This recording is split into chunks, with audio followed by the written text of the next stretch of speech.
Dear students, आज के इस वीडियो में हम लोग इतिहास के अर्थ परिभाषा को जानेंगे। साथ ही साथ यह भी जानेंगे कि इतिहास किसे कहते हैं, इतिहास जानने का स्रोत कौन कौन है, हमारे भारत के इतिहास जानने के स्रोत कौन कौन है, ठीक है, साहित्यिक स्रोत क्या है, पुरातात्विक स्रोत क्या है, विदेशी यात्रियों का विवरण क्या है, किन किन चीज़ों को इनमें शामिल किया जाता है जिन्हें मिलकर के हम इतिहास के सम्यक ज्ञान को प्राप्त कर पाते हैं। तो आइए हम सभी इतिहास के पहले अर्थ एवं परिभाषा को समझते हैं। इतिहास के पहले हम लोग परिभाषा को देखेंगे। कह रहा है प्राचीन काल यानी बीते हुए समय की कोई भी घटना, किसी भी प्रकार का कोई घटना हो, वह मुख्य रूप से अगर घटती है तो उसे हम इतिहास कहते हैं। घटनाएं तो हमेशा घटती है, रोज घटती है, लेकिन कोई भी घटना अगर मुख्य रूप से घट जाती है तो उसे हम क्या कहते हैं, इतिहास कहते हैं। चाहे वह बहुत पहले घटी हो या हाल में ही घटी हो, लाखों साल पहले की बात हो, करोड़ों साल पहले की बात हो, या फिर हाल फिलहाल में 1 दिन 2 दिन 5 दिन 10 दिन पहले की बात हो, वह इतिहास बन जाता है। ठीक है, इतिहास में क्या कहा, मुख्य रूप से।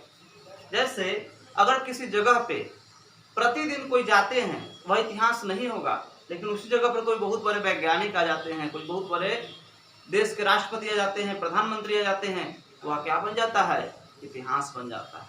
ठीक है, जैसे हर कोई क्रिकेट खेलता है तो हर दिन रन बनाता है, वह इतिहास नहीं बनता है, लेकिन कोई उसमें दोहरा तेहरा शतक बना देता है, एक रिकॉर्ड बन जाता है उसका, वह उसके लिए क्या बन जाता है, इतिहास बन जाता है। ठीक है, तो प्राचीन काल की ऐसी कोई भी घटना जिसका संबंध हम वर्तमान में रखते हैं और उसको देख करके अपने भविष्य को भी संवारने का प्रयास करते हैं, वैसी घटना को हम क्या कहते हैं, इतिहास।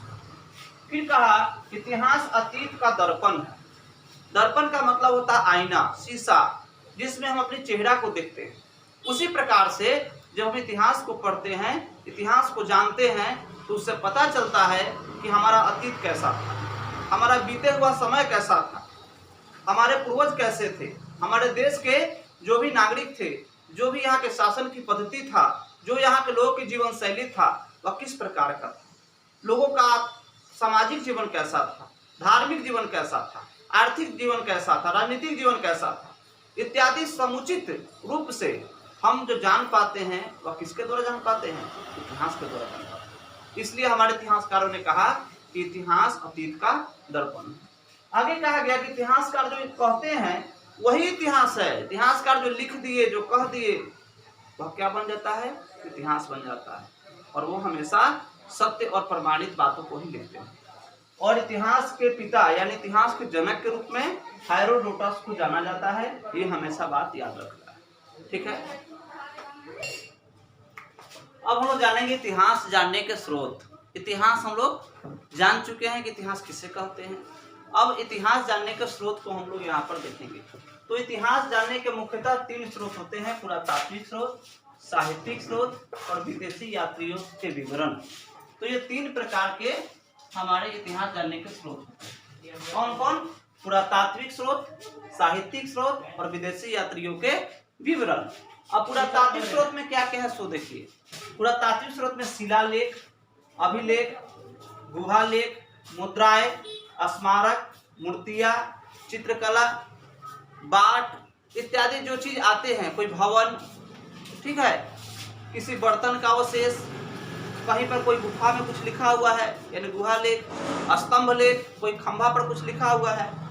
तो ये सब जो पुराने हमारे समाज के परंपरा से जो मिलते हैं, जिसके बारे में हमें पता चलता है कि कौन सी घटना कब घटी।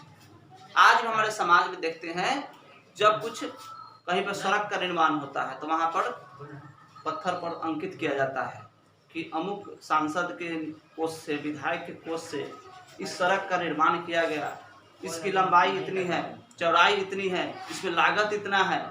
तो यह परंपरा आज भी जारी है। उसी प्रकार से हमारे प्राचीन काल के जो राजा महाराजा हुए, जो शासक हुए, वे लोग भी जब कुछ करते थे तो उस पर कुछ अंकित कराते थे। सिक्का आज हम लोग देखते हैं, सिक्का पर क्या रहता है, समय अंकित रहता है, किस वर्ष का बना हुआ है, कहाँ का वह मुद्रा है, भारत का है तो भारत का पहचान रखता है, उस पर रुपया लिखा रहता है, यहाँ की करेंसी का नाम, कितना का है, 1 रुपया का है, 2 रुपये का है, 5 रुपये का है, 10 रुपये का है, 50 पैसे का है, 25 पैसे का है, 5 पैसे का था, 10 पैसे का, सब सिक्का पहले चलता था। तो इस प्रकार से पता चलता है कि इस वर्ष में इस प्रकार के सिक्के प्रचलित थे और इसको अमुक शासक ने बनवाया था। ठीक है, नोट छपता है, नोट पे ही देखिए, उस पर देखते हैं हम लोग क्या रहता है, गवर्नर का नाम रहता है। उससे पता चलता है कि अमुक गवर्नर के कार्यकाल में उस नोट का छपाई किया गया। तो इस प्रकार से हमारे समाज में जो प्राचीन काल में शिलालेख मिलता है, अभिलेख मिलता है, लेख मिलता है, मुद्राएं, स्मारक, मूर्तियां, कोई चित्रकला, इन सभी चीजों से हमें पुरातात्विक स्रोत की जानकारी मिलती है। दूसरा इतिहास जानने का स्रोत वह है साहित्यिक स्रोत। साहित्यिक स्रोत क्या है? तो साहित्यिक स्रोत का मतलब जो किताबों के द्वारा, किसी ग्रंथों के द्वारा हमें अपने देश, अपने राज्य, अपने समाज की जानकारी को प्राप्त करने में सहायता मिलता है। जैसे इसको भी 2 पार्ट हमारे इतिहासकारों ने बांटा, धार्मिक साहित्य और लौकिक साहित्य। कितने पार्ट में बांटा? 2 पार्ट में, धार्मिक साहित्य और लौकिक साहित्य। अब धार्मिक साहित्य को 4 पार्ट किया गया। कौन कौन? तो ब्राह्मण साहित्य, दूसरा है बौद्ध साहित्य, तीसरा है जैन साहित्य और चौथा है महाकाव्य। ठीक, 4 पार्ट में किया गया। ब्राह्मण साहित्य में क्या है? 4 वेद, चारों वेद, ऋग्वेद, यजुर्वेद, सामवेद, अथर्ववेद, इसकी जो रचना है वह हमारे धार्मिक इतिहास के बारे में जानकारी हमें देता है। दूसरा है ब्राह्मण ग्रंथ, फिर आगे है उपनिषद, इसकी संख्या कितनी है? 108।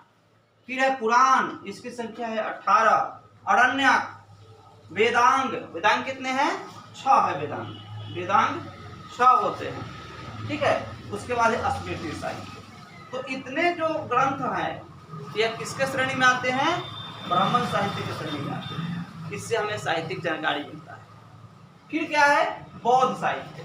बौद्ध साहित्य का मतलब बौद्ध धर्म से संबंधित और उस समय के तात्कालिक राज और सामाजिक, आर्थिक, धार्मिक जानकारी हमें प्राप्त उससे होता है। राजाओं का तो होता ही है, साथ ही साथ हमारे समाज का क्या धार्मिक स्थिति था, क्या सामाजिक स्थिति था, क्या राजनीतिक स्थिति था, क्या आर्थिक स्थिति था, इन सभी बातों की भी जानकारी हमें मिलता है। कौन कौन है? तो त्रिपिटक, यानी कि 3 पिटक होते हैं बौद्ध धर्म में, सुत्त पिटक, विनय पिटक और अभिधम पिटक। जातक, जातक की कथाएं, दीपवंश, महावंश, मिलिंद पन्हो, अगुंतर निकाय इत्यादि जो ग्रंथ है, इससे बौद्ध धर्म से संबंधित हमें जानकारियां प्राप्त होता है और साथ ही साथ में उस समय के सामाजिक परिवेश की भी जानकारी हमें प्राप्त होता है। तीसरा है जैन साहित्य। जैन साहित्य में क्या है? 12 अंग, 12 उपांग, 10 प्रकीर्ण और 14 पर्व। इसको आगम भी कहा जाता है, याद रखना है। क्या कहा जाता है? आगम। साथ में परिविष्ट पर्व, फिर है भद्रबाहु चरित, आवश्यक सूत्र, हरिवंश पुराण, कल्प सूत्र। ये सारे ग्रंथ किसमें जाते हैं? ये सारे ग्रंथ आ जाते हैं जैन साहित्य के अंतर्गत। 2 बार लिखा गया है। ठीक है, तो ये जैन साहित्य के अंतर्गत आते हैं। इससे जैन धर्म की जानकारी तो हमें मिलती ही है, साथ ही साथ जैन धर्म से किन राजाओं का संबंध था, कौन कौन से राज्य की प्रजा जैन धर्म को मानते थे, उस समय जैन धर्म का क्या संदेश था, समाज पर उसका क्या प्रभाव पड़ा, इन सभी बातों की जानकारी हमें। चौथा है महाकाव्य। महाकाव्य के रूप में हमारे भारत के इतिहास जानने में 2 महाकाव्य प्रमुख है, वह है रामायण और दूसरा है महाभारत। यानी कि रामायण से भगवान राम के चरित्र के साथ साथ उस समय के अयोध्या वासियों का क्या चरित्र था। रामायण में बताया गया है कि पिता कैसा हो तो दशरथ जैसा, माँ कैसी हो तो वह तीनों माँ में क्या थी, 1 माँ सहोदर थी, 2 सौतेली थी, लेकिन फिर भी सगी माँ से ज्यादा मानती थी। भाई कैसा हो, भरत जैसा, सेवक कैसा हो, हनुमान जैसा, पत्नी कैसी हो, सीता जैसी, इत्यादि सभी जानकारी, मित्र कैसा हो, सुग्रीव जैसा हमें वहां पर मिलता है। रामायण में हमें यह भी जानकारी मिलता है कि धर्म के साथ देने वाला व्यक्ति महान होता है, जैसे विभीषण जी हुए।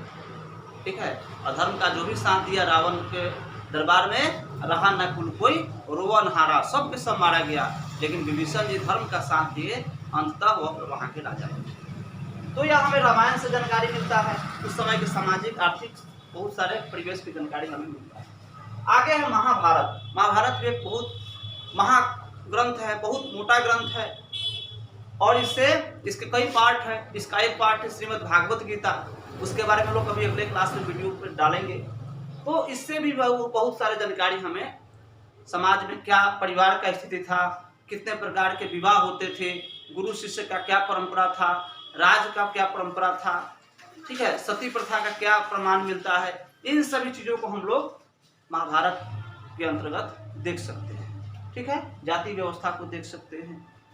ठीक है, गुरु के शिष्य के प्रति प्रेम, धृतराष्ट्र का पुत्र के प्रति प्रेम, विदुर की प्रखर बुद्धि, युधिष्ठिर की धर्मनिष्ठा, भीम के साहस, अर्जुन के एकाग्रता इत्यादि सभी महापुरुषों के चरित्र को हम लोग देखते हैं महाभारत के माध्यम से, जिससे हमारे भारतीय इतिहास को जानने में काफी सहायता मिलती है। आगे है ऐतिहासिक ग्रंथ। अब आते हैं लौकिक साहित्य में। किसमें आते हैं? धार्मिक साहित्य हो गया, लौकिक साहित्य। लौकिक साहित्य को भी हमारे इतिहासकारों ने 3 भाग में बांटा। कितने भाग में बांटा? 3 भाग में। कौन कौन? लौकिक साहित्य को 3 भाग में, ऐतिहासिक ग्रंथ, दूसरा कहा अर्ध ऐतिहासिक ग्रंथ और तीसरा कहा जीवनी ग्रंथ। ऐतिहासिक ग्रंथ में क्या क्या है? अर्थशास्त्र। अर्थशास्त्र के रचयिता कौन थे? चाणक्य थे। मूलतः यह क्या है? नाम है इसका अर्थशास्त्र, लेकिन यह है क्या? राजनीति शास्त्र। इससे मौर्य वंशकालीन राजनीति का हमें जानकारी मिलता है, सामाजिक जानकारी मिलता है, लेकिन इसका नाम क्या है? अर्थशास्त्र। याद रखना है। लेकिन इससे जानकारी किसका मिलता है? राजनीति का मुख्य रूप से मिलता है। राजतरंगिणी, इससे भी हमें बहुत सारे सामाजिक आर्थिक परिवेश की जानकारी मिलता है। अब है अर्ध ऐतिहासिक ग्रंथ, यानी मुद्रा राक्षस, अष्टाध्यायी। अष्टाध्यायी का रचयिता पाणिनि, हमेशा याद रखना है। महाभाष्य, मालविकाग्नि मित्र इत्यादि, ये सभी जो ग्रंथ हैं ये अर्ध ऐतिहासिक ग्रंथ की श्रेणी में आते हैं। अब जीवनी ग्रंथ। जीवनी ग्रंथ में क्या है? तो अश्वघोषकृत बुद्ध चरित्र, याद रखना है। बुद्ध चरित्र की रचना किसने किया था? अश्वघोष ने। बाणभट्टकृत हर्ष चरित्र, विलहनकृत विक्रमादेव चरित्र, जयानकृत पृथ्वीराज विजय और चंद्रवरदायीकृत क्या है? पृथ्वीराज रासव। यानी कि इतने जीवनी ग्रंथ जो हैं, इन सबों से भी हमारे इतिहास की जानकारी मिलती है। कैसे पृथ्वीराज चौहान किस तरह से शासन करते थे, किस तरह से विजय प्राप्त करते थे, कैसे पृथ्वीराज चौहान मुगलों से हार गए, कैसे मुगलों क्षमा करेंगे, वहाँ पर मोहम्मद गोरी से हार गए और उसके बाद वहाँ से हिंदू धर्म के राज परिवार का विनाश हो जाता है मुख्य रूप से। और अखंड भारत में जैसे पहले केवल हिंदुओं का शासन था, वहाँ से भारत में पहली बार मुसलमानों का शासन शुरू होता है। आगे चल के तो गुलाम वंश और इस तरह से बहुत सारे वंश, तुगलक वंश, लोदी वंश, खिलजी वंश और अंत में मुगल वंश, और फिर उसके बाद अंग्रेज आते हैं। फिर उसके बाद तब जाकर भारत आज़ाद होता है। कहने के लिए हम कहते हैं कि भारत केवल अंग्रेजों से गुलाम है, लेकिन नहीं, उससे पहले भी भारत सैकड़ों वर्षों से, लगभग 500-700 वर्षों से अन्य विदेशी शासकों के भी अधीन रहा है। तो यह जानकारी हमें इन सभी जीवनी ग्रंथों से पता चलता है। अब विदेशी यात्रियों के विवरण, यानी कुछ ऐसे विदेशी यात्री हैं जो भारत आए, जैसे मेगा आश्रय भारत में आते हैं और यहाँ पर आकर के इंडिका की रचना करते हैं। ठीक है, यहाँ पर आकर के यह यूनान के राजदूत थे और आकर के यहाँ पर चंद्रगुप्त मौर्य के दरबार में वहाँ पर आए थे। उसी तरह से अलबरूनी चीनी यात्री जैसे कि लामा तारानाथ, वेनसांग, इति सिंह, फायान, ऐसे विद्वान हैं जो भारत में आए, गौतम बुद्ध के बारे में जानकारी प्राप्त किए। ठीक है, महावीर स्वामी के बारे में जानकारी प्राप्त किए और जानकारी को प्राप्त करके जा करके विदेशों में लिखे, यहाँ कुछ बताए, यहाँ कुछ लिखे, निष्पक्ष भाव से, धर्मनिरपेक्ष भाव से। ठीक है, और वह हमें समाज में आज जानने के लिए बहुत अच्छा एक स्रोत के रूप में, प्रमाण के रूप में मिलता है। तो यह हमारे इतिहास जानने में इतने स्रोत हैं। हमारा इतिहास समृद्धशाली है। हम अपने इतिहास को जानें और इन सभी चीज़ों को एक एक करके देखते हैं तो हमें अपने इतिहास के जानने में कहीं कोई कमी नहीं रह जाता है। तो मैं आशा करता हूँ कि पुरातात्विक स्रोत, साहित्यिक स्रोत और विदेशी यात्रियों के विवरण, इन तीनों स्रोत में जो भी मैं यहाँ पे आपके बीच रखने का प्रयास किया वह आपके तैयारी के लिए, आपके जानकारी के लिए, आपके समझदारी के लिए काफ़ी है। और फिर एक्सप्लेन करके एक एक चीज़ पर हम लोग कभी पुरातात्विक स्रोत पर, धार्मिक स्रोत पर, लौकिक साहित्य पर, बौद्ध धर्म पे, जैन धर्म पे हम लोग एक एक चीज़ पे वीडियो आगे देखते रहेंगे। तो तब तक के लिए मैं आप सबों से विदा चाहता हूँ। फिर आगे नए वीडियो के साथ मिलूंगा। तब तक के लिए इतना ही। धन्यवाद।